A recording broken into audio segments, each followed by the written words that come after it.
तो यहाँ पे हमें चैप्टर की शुरुआत में साइटामा का सीन दिखाया जाता है और वो कहता है मैंने तुम्हें कहा ना मेरा पीछे मत करो, भाग जाओ यहाँ से। तो यहाँ पे हमें दिखाया जाता है कि भाई ब्लैक स्पर्म साइटामा के आगे पीछे कूद रहा होता है और ओकी ओकी कर रहा होता है। तो साइटामा कहता है यार मेरे पास तुम सबका ख्याल रखने के लिए टाइम नहीं है, ठीक है। वैसे यार मैं कुत्ते को संभाल नहीं पाऊंगा, पता नहीं मेरे को, और ये पागल सा बंदर पीछे और पड़ गया मेरे। तो ब्लैक स्पर्म कहता है यार प्लीज ऐसा मत करो ना, मेरे को भी अपने साथ आने दो। तो साइटामा कहता है अरे तुम बोल सकते हो। ब्लैक स्पर्म कहता है कि मैं तुम्हारे घर के काम भी कर दिया करूंगा यार, और क्या चाहिए तुमको, चलो ना। तो ब्लैक स्पर्म मन में कहते हैं वैसे मैं हूँ तो काफी लकी कि इस बंदे को पता नहीं चला है कि मैं एक मॉन्स्टर हूँ। अगर मैं एक बेवकूफ बंदर की तरह एक्टिंग करता रहूंगा और इसके घर में चुपचाप बैठा रहूंगा ना, तो मुझे समय भी मिल जाएगा और मैं कुछ सेल्स भी रीजनरेट कर सकता हूँ। ये काफी मस्त प्लान है। साइटामा कहते हैं यार मेरे को तो ये भी नहीं पता कि उस अपार्टमेंट में पेट्स को रख भी सकते हैं नहीं, हो सकता है कि मैं बाहर एक डॉग हाउस बना दूं, वहीं पे रह लेगा। तो ब्लैक स्पर्म मन में कहता है बढ़िया, बस उस डॉग हाउस में मैं अपना ठिकाना बना लूंगा। तो ब्लैक स्पर्म कहते हैं हे इस छोटे वाले कुत्ते का नाम है रोवर, ठीक है, और मैं बंदर संभाल लूंगा इसको, कोई टेंशन नहीं, कोई लफड़ा नहीं, चुपचाप।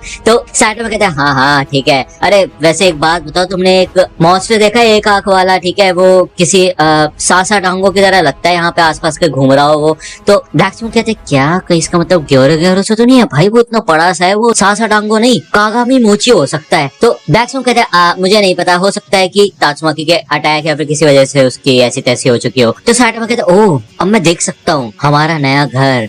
तो यहाँ पे हीरो एसोसिएशन दूर से दिख रहा होता है और ब्लैक स्पर्म कहता है भाई कितना बड़ा ठिकाना है यार, तो मुझे इस चीज की टेंशन नहीं होगी कि कोई भी आके हमारे ऊपर हमला कर देगा कहीं से भी। तो यहाँ पे हमें हीरो एसोसिएशन का सीन दिखाया जाता है और एक एजेंट बोलता है आप सबका यहाँ पे आने के लिए शुक्रिया, आज मैं आपको इस लग्जरियस अपार्टमेंट कॉम्प्लेक्स के फायदे बताने वाला हूँ जिसको पूरे हीरो एसोसिएशन के एक्सपर्टीज से बनाया गया है। यहाँ पे लोग कहते हैं कि यार इन्होंने हमें बेफालतू में इतनी जल्दी बुला लिया, यार ये चल क्या रहा है, ये मीटिंग है क्या। तो ग्रीन कहता है वैसे इस फैसिलिटी को लाखों परिवारों को रखने के लिए बनाया गया था जो कि सिर्फ हीरो से रिलेटेड हो सकते थे, लेकिन उन सबके भर्ती होने के बावजूद भी यहाँ पे कई कमरे खाली बचे हैं। तो इसलिए मेरे ख्याल से इनका ये आइडिया है कि आम लोगों को ऐसा लग्जरियस प्रॉपर्टी ये लोग बेचना शुरू कर दे जिससे कि इनके पास थोड़ा पैसा आ जाए। वैसे आमतौर पे अमीर लोगों को टारगेट कर रहे हैं और वैसे भी इस जगह को तुम एक विशाल शेल्टर भी कह सकते हो किसी भी मुसीबत से बचने के लिए। अगर पैसे से सुरक्षा खरीदी जा सकती तो ज्यादा से ज्यादा लोग मुंह मांगी कीमत देने के लिए तैयार हो जाते।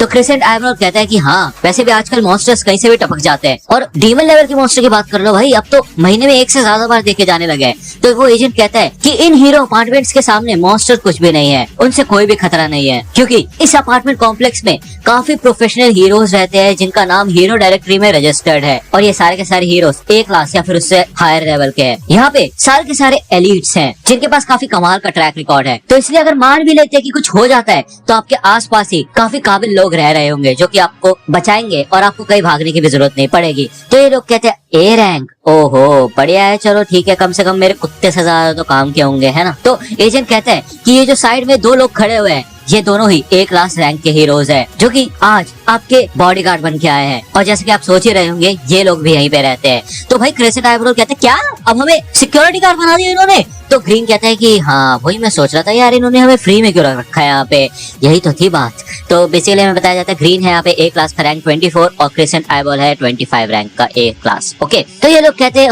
ओह चलो मान लेते हैं हम हीरोज के साथ रह रहे हैं लेकिन ये लड़के तो इंसान ही है ना हमारी तरह, तो हमारी सेफ्टी की कोई कंप्लीट गारंटी नहीं है। तो एजेंट कहते हैं कि हाँ जैसे कि आपने कहा कि हीरोज भी इंसान होते हैं हमारी तरह, वो भी थक सकते हैं, एक्सीडेंट हो सकता है उनका, तो इसलिए कोई गारंटी नहीं है कि ये लोग हमें बचा सकते हैं। लेकिन जब तक हम बात कर रहे हैं इंसानों की, इंसान हमें एक बार को धोखा दे सकते हैं या फिर हार सकते हैं। तो यहाँ पे वो एजेंट कहता है कि दिल थाम के बैठ जाइए, अब हम आपको दिखाने वाले हैं एक सीक्रेट इंफॉर्मेशन, एक सीक्रेट वेपन आपकी आंखों के सामने, प्लीज स्क्रीन पे देखिए। तो यहाँ पे ग्रीन कहता है कि हाँ hero association headquarter hero apartment complex के integrated anti monster disaster defence system. तो एजेंट कहता है कि ये कमाल का डिफेंस सिस्टम खुद S क्लास की हीरो मेटल नाइट ने बनाया है जिनको मिलिट्री डेवलपमेंट में महारत हासिल है। इन्होंने इसमें ऐसे सेंसर का इस्तेमाल किया है जो कि किसी भी खतरे को भाप लेंगे जो भी इस फैसिलिटी में घुसने की कोशिश करेगा। ये AI पे चलते हैं और किसी भी सिचुएशन को शांति से और अच्छे तरीके से संभाल सकते हैं मॉन्स्टर के लेवल को डिसाइड करके। 24 घंटे ये तैनात रहेंगे, फिर चाहे कुछ भी हो जाए ये मॉन्स्टर्स को अंदर नहीं आने देंगे। मेटल नाइट के हिसाब से अगर हम सारे A क्लास के हीरोज को इकट्ठा भी कर देना उनसे भी ज्यादा ताकतवर ये डिफेंस सिस्टम काम करेगा। तो क्रिसेंट आइवरॉल बोलते क्या बोल कर रहा है भाई ये। तो ग्रीन कहता है हाँ भाई हाँ, हमें बेइज्जती करने के लिए ही बुलाया है, यहाँ पे फ्री में रख रहे हैं ना। एजेंट कहता है तो हम जब तक आप यहाँ पे रहेंगे आपको पूरी की पूरी गारंटी दे सकते हैं कि आप सुरक्षित रहेंगे। तब यहाँ पे अलार्म बीप होने लग जाता है और अनाउंसमेंट होती है कि डेंजर डिटेक्ट हो चुका है। यहाँ पे साइटामा, रोवर और ब्लैक स्पैम खड़े होते हैं और साइटामा कहता है यार कुछ तो बात है जो ये बजने लगा है। तो ब्लैक स्पैम कहते हैं कोई मेटल डिटेक्टर या फिर ऐसा कुछ तो नहीं है। मेरे ख्याल से तुम्हें ये ना जो तुमने बाल्टी में जो ये फालतू के हैंगर और फ्राइंग पैन वगैरह भर रखे हैं इसको फेंक दो जरा, ठीक है, जो कि तुम्हें कूड़े में से मिला है। तो साइटामा कहता है ओह मैं ये यूज करूंगा, समझे। तो यहाँ पे रोबोट की आवाज आती है कि रिकन्फर्मिंग आइडेंटिफिकेशन, मॉन्स्टर का सामना करने के लिए तैयार हो रहे हैं। Level 1 integrated defence system activated. तो साइटामा कहते हैं यार मैंने तो कोई बटन दबाया नहीं, तो ये क्या बकवास हो रही है। तो ब्लैक स्पैम कहता है बॉस आपको मशीन्स के बारे में ज्यादा पता नहीं है कि नहीं। भाई लेवल 1 में ना इतना खतरनाक मॉन्स्टर निकल के आ जाता है बाहर सामने, बहुत बड़ा, इतना बड़ा, और वो भाई ब्लैक स्पैम और रोवर को देख के उनके ऊपर अटैक करने वाला होता है, लेकिन साइटामा एक ही चौक में भाई उसका हाथ तोड़ देता है और कहता है क्या दिक्कत है तुम्हें, ऐसी तैसी तुम्हारी। और भाई इतना करते भाई साइटामा उसके अंदर एक्सप्लोजन कर देता है, उसकी ऐसी तैसी कर देता है और वो कहता है ये चीज क्या थी यार। तो ब्लैक स्पैम कहता है अरे रुक जाओ भाई और आ रहे अंदर से। तो हमें रोबोट की आवाज सुनाई देती है। सेटिंग्स को फिर से चेंज किया जा रहा है। लेवल 4 और भाई सामने से भाई एलियन जैसे आने लग जाते हैं। तुमने वो वाली मूवी देखी होगी ना टॉम क्रूज की, कौन सी मूवी है वो, कमेंट में बताना, ठीक है। वैसा सा सीन हो जाता है, साइटामा के आगे से आ जाते हैं इतने बड़े बड़े रोबोट्स, ठीक है। और इस बार तो भाई वो साइटामा के ऊपर भी अटैक करना शुरू कर देते हैं। भाई रोवर और ब्लैक स्पैम तो अपनी जान बचा के भागते हैं और बोलते हैं अरे मोरी मैया नीचे झुक जाओ। तो साइटामा यहाँ पे यही कहता है कि यार जब भी ऐसी मशीनें खराब हो जाती है, चाहे कोई भी मशीन हो, माइक्रोवेव हो या फिर फ्रिज हो, उस पे एक चटाक मार के दो मुंह पे, भाई सब ठीक हो जाता है। यहाँ पे भाई साइटामा एक चौटाई मार के देता है, भाई उन सारे रोबोट की ऐसी तैसी हो जाती है। यहाँ पे हमें हेडक्वार्टर्स का सीन दिखाया जाता है और ये लोग कहते हैं अरे भैया क्या चल रहा है, डिफेंस सिस्टम एक्टिवेट हो चुका है, जाओ भाई नींद से। और सिक्योरिटी कैमरे में क्या है, कुछ दिखाई नहीं दे रहा सर, हर जगह धुआं धुआं हो चुका है। ऐसा लगता है कि मॉन्स्टर्स ने यहाँ पे अटैक कर दिया है। जल्दी से सिक्योरिटी को बुलाओ, सारे रेसिडेंट हीरोज को गेट 9 पे बुलाओ। तो यहाँ पे लाइटनिंग मैक्स वगैरह बाकी हीरोज होते हैं और इनको इमरजेंसी कॉल जाता है। ये लोग कहते हैं अरे भाई गेट 9 किधर है यार, जल्दी करो यार, इतनी बड़ी जगह भैंस के पता ही नहीं यार गेट 9 का है 10 का है, जल्दी करो, जहाँ से आवाज आ रही है वहीं पे भागना शुरू करो। तो साइटामा कहता है यार हद हो गई, इतने सारे रोबोट्स, मुझे नहीं पता इतने सारे रोबोट्स जो कि इंसान के ऊपर हमला करते हैं अंदर कैसे घुस गए, क्या हेडक्वार्टर्स में ऐसे घूमेंगे ये रोबोट्स। तो ब्लैक स्पैम मन में कहता है भाई मेरे को ना ये देख के कुछ अच्छा नहीं लग रहा है यार, कुछ तो खतरा है यहाँ पे। साइटामा कहता है और ये सिक्योरिटी की बात कर रहे थे मुझसे, हद हो गई। यहाँ पे बहुत सारे एजेंट्स बाहर भागते हुए जा रहे होते हैं और उनमें से एक रुकता है और कहता है तुम क्या हुआ था यहाँ पे, ये आवाज कैसी थी। तो साइटामा कहता है अरे यार वो सारी की सारी मशीन्स एंट्रेंस पे आ गई थी और एकदम से सामने। तो एजेंट कहता है अच्छा वो डिफेंस रोबोट्स थे। तो यहाँ पे ये लोग देखते हैं कि भाई रोबोट्स टूट चुके होते हैं और वो कहते हैं नो, इस एक रोबोट की कीमत $9 बिलियन थी और इनकी ऐसी हालत कैसे हो गई। भाई साइटामा डर जाता है, उसके पसीने छूटने लग जाते हैं और वो लोग कहते हैं कि क्या हुआ इन मशीन्स को, हुआ क्या था इधर। तो भाई ब्लैक स्पैम तो रोवर के ऊपर छुप चुका होता है और वो कहता है पकड़े मत जाना, पकड़े मत जाना, पकड़े मत जाना।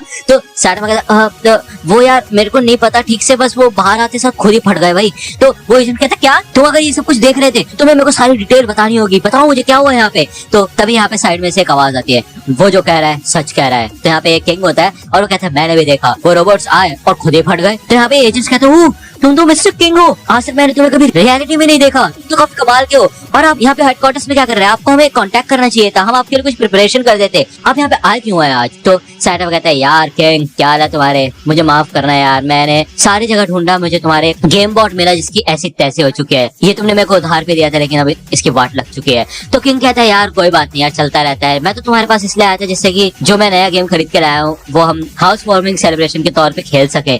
तो साइटामा कहता है ना भाई ना, मेरे को तुम्हारे साथ नहीं खेलना, तुम नए लोगों पे वैसे कोई रहम नहीं दिखाते, ऐसी तैसी तुम्हारी, जाओ यहाँ से। तो किंग कहता है ठीक है फिर यार, मुझे वैसे भी अपनी गोल्डफिश को खाना खिलाना है तो मैं भी घर ही जा रहा हूँ, ठीक है। तो साइटामा कहता है चलो फिर मिलते किसी और दिन। तो ब्लैक स्पैम कहते हैं किंग अरे भैया इतने सारे लोग भी आके खड़े हो गए, रुको रुको रुको, कहीं ये जगह हीरो एसोसिएशन तो नहीं है, वैसी सी लग रही है ये जगह।